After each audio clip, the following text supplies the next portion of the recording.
एक sequence action दे रखी है जो सीक्वेंस ऑफ रियल नंबर है और सेटिस्फाई करती है इस प्रॉपर्टी को x n plus one minus x n. ये ट्रू है सभी एप्सिलॉन के लिए जब एन जो है ग्रेटर देन इक्वल्स टू है एन नॉट के। तो हमें बताना है कि जो सीक्वेंस है वो इन चार ऑप्शंस में किन किन को सेटिस्फाई कर रही है।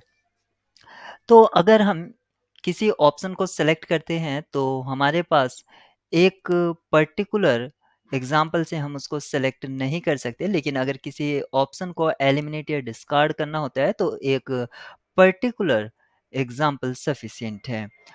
एग्जाम्पल ए के लिए अगर मैं बात करूं तो -1 अगर मैं एक्स एन ये ले लेता हूं तो ये जो सीक्वेंस होगी बाउंडेड होगी और ये कॉची नहीं है। यानी कि ऑप्शन ए को सेलेक्ट किया जा सकता है इस एग्जाम्पल के थ्रू, लेकिन ये ऑप्शन ए पर्टिकुलरली ट्रू हुआ, इसलिए हमें इस एग्जाम्पल के थ्रू इसको सिलेक्ट नहीं कर सकते हैं। हमें दूसरा एग्जाम्पल कंसिडर करना होगा। एक्स एन को मैं कंसिडर कर लेता हूँ 1+1/2 +1/3 and so on up to 1/n। अगर मैं इस सीक्वेंस को कंसिडर करता हूँ तब क्या ये गिवन हाइपोथेसिस को सेटिस्फाई कर रही है?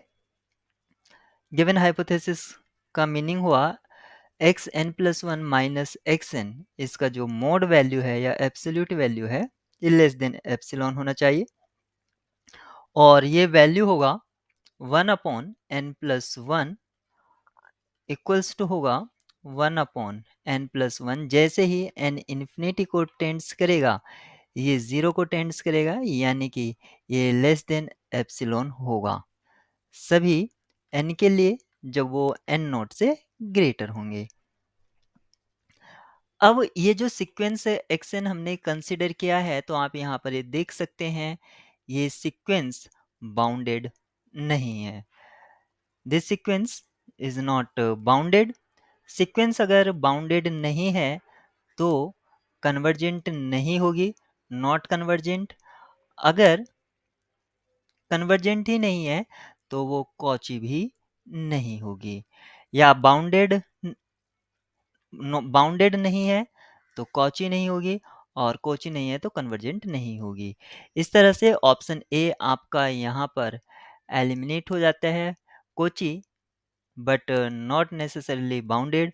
यहाँ पर अगर कोची होगी तो बाउंडेड भी वो होगी, ऑप्शन बी भी डिस्कार्ड हो जाता है।